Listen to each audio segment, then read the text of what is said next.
The one in the middle symbolizes the nurse, and it's the role of the nurse to collect the forensic evidence. This is a case where the person's body is actually the crime scene.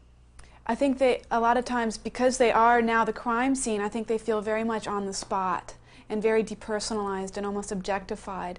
And with sensitive law enforcement and nurse examiners, that helps a lot. And so we're the person who actually collects that evidence and packages it and submits it to the Department of Justice and to law enforcement to be analyzed later.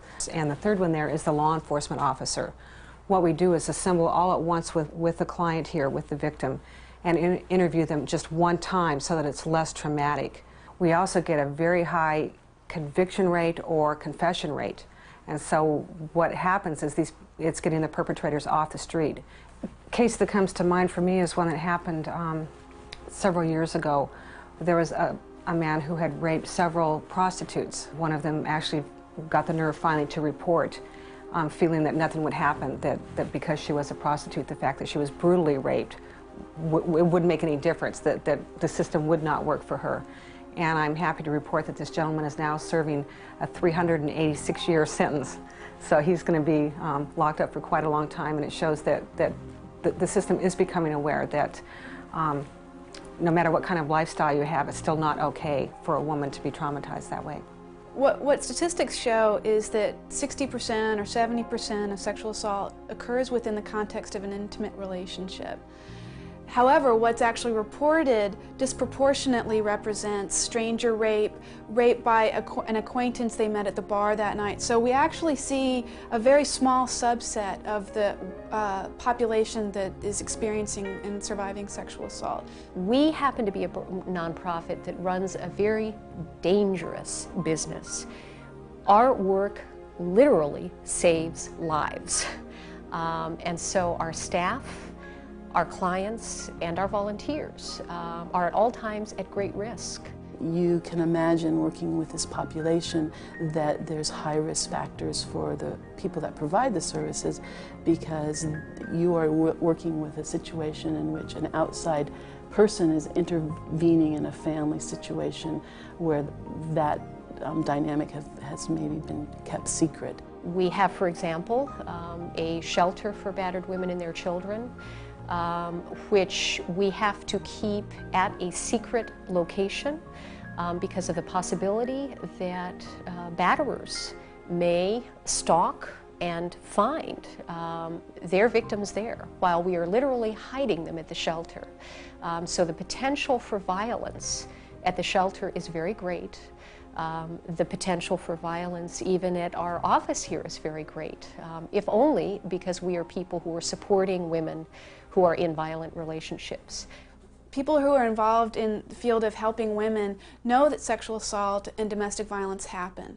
And because that's a given, to actually participate in helping that person and trying to end sexual assault and violence against women in general is very motivating and very inspiring. There is a joy and continuation, in my case for 20 years with this work, to know that we do make a difference and that women's lives have been completely changed because we were there. I would say that if we couldn't get insurance, this agency would be at severe risk, bottom line, of going out of business. It's that simple.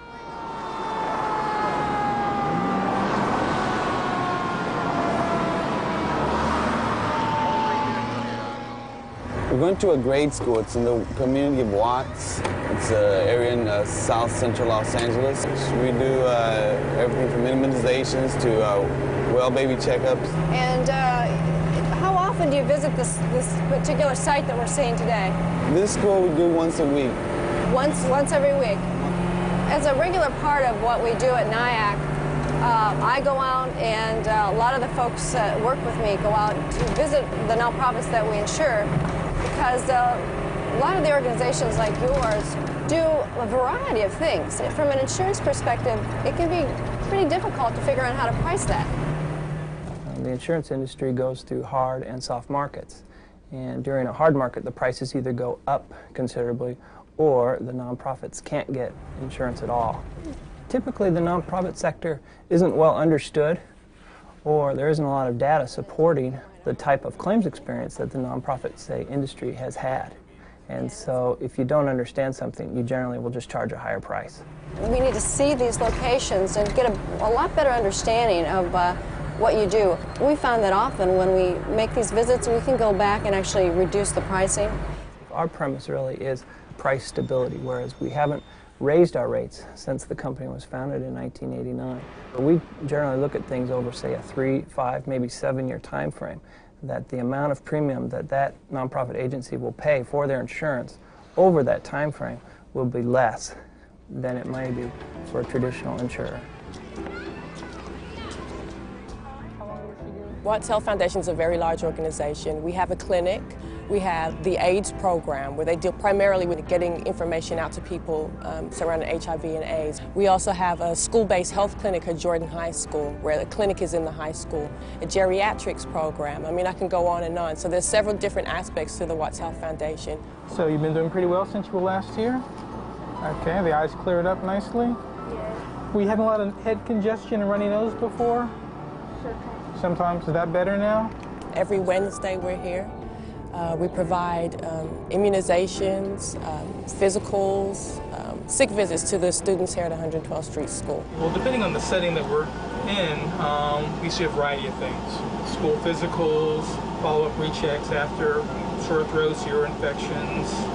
This young lady had allergic rhinitis and some eye irritation related to that. So we're seeing her in follow-up for that. Oftentimes in this community, care isn't accessed. And primarily because sometimes people are not legal in the country and they don't know that they can get care. That's the main issue, is that they're illegal aliens and they don't have access to Medi-Cal because of the present problems that they're having with the welfare system. So the only way that they're usually seen to get their immunizations or their sick visits for their kids, they come here to us. You are?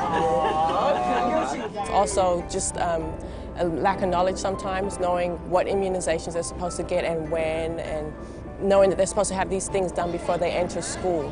So instead of just putting the information out there and hoping that they grasp it, we take the mobile to them.